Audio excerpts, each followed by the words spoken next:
In this video, we are going to talk about math class. As you can see in the picture, math class contains all static data members and methods. As you can see, public static final double pi, public static final double e exponential. So all these data members are static in nature, and all the methods such as sine, cos, tan, square root, cube root, seal, floor, round, all are static. Now what does this mean? Very important question here is why they are static.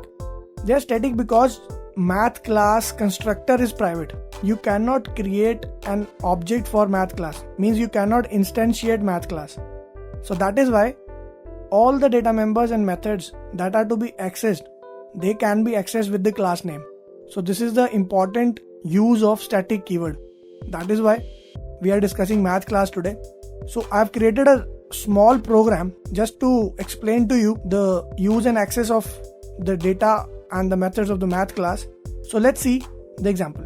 So I've created a check math class, public static void main, and I've called one method called as power. So power, POW. Now first digit is the, you can say, that number whose raised to power you have to calculate. So it is 3 raised to power 4. So 3 raised to power will be 81. So we'll see in the output. And the next method is square root. So any number you will pass here, you will get the square root of that number. So we'll get 8 here. Cube root. So any number you will pass here, you will get the cube root of that number. And the next one is seal and floor. I've taken a float value, x equal to 4.6. Now you can easily see that seal value of 4.6 will be 5 and the floor value of 4.6 will be 4. So let's save this program and we'll see what is the output. So java c checkmath.java, and then we'll run java check math. Now you can relate your program with the output. 3 raised to power 4 is 81, square root of 64 is 8, cube root of 27 is 3, and seal value of 4.6 is 5, and floor value of 4.6 is, here it will be floor value. Floor value of 4.6 will be 4. I'll recompile and run it again. So you can see the seal value of 4.6 will be 5 and floor value of 4.6 will be 4. So in the next video, we'll talk about some more methods and the data members of the math class. One thing that is to be done here is, let's create one object for math class. I'll show you that what happens next when we create the object of math class. So maths obj equal to new math. Now you will see that what happens if you try to instantiate math class. CLS to clear.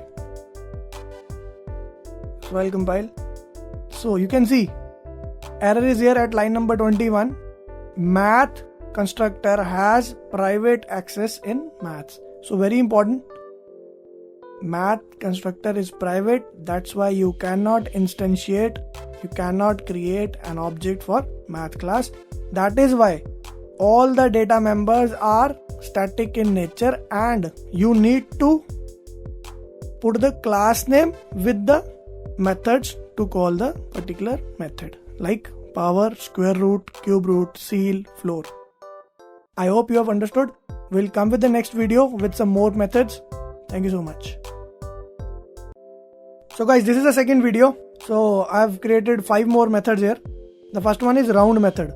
Now math.round. As we know, we cannot create an instance for math class. So that's why we are using class name dot method name and the required arguments, right?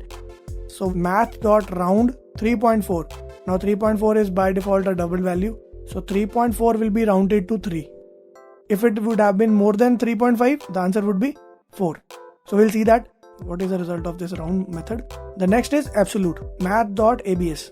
So whatever value you pass to this method, you will get a positive absolute number of that particular number you have entered.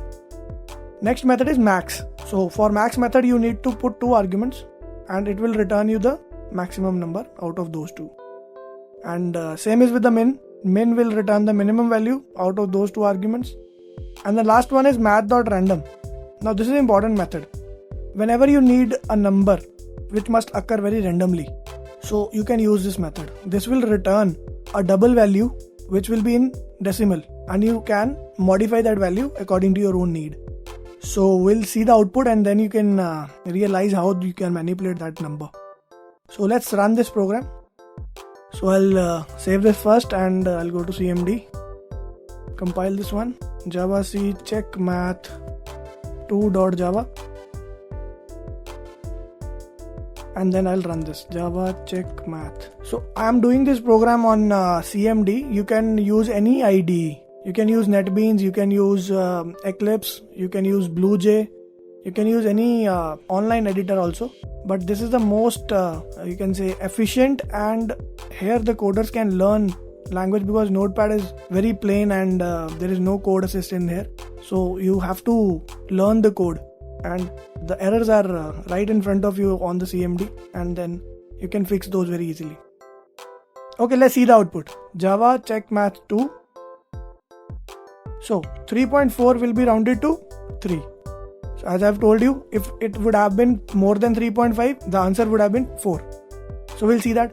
Absolute value of minus 64.6 is 64.6. Maximum number among 27 and 22 is 27. Minimum number among 27 and 22 is 22. And this random value. See, this is the by default value returned by the random method. You can see it is a double value, right? And you can multiply with any number. Let's suppose 100 to get 2-digit number, right? So if you want to get a 3-digit number, you can multiply this with 1000. So accordingly, you can generate a random number through the random method. So I'll do this round off again. So let it be 3.7. So as you know, 3.7 will be rounded to 4. So let's recompile and run the program again. So now you can see 3.4 is rounded to 4. So I hope you have liked all the methods and their execution. Just practice those, and you can always ask your doubts in the comment section. Thank you so much for watching.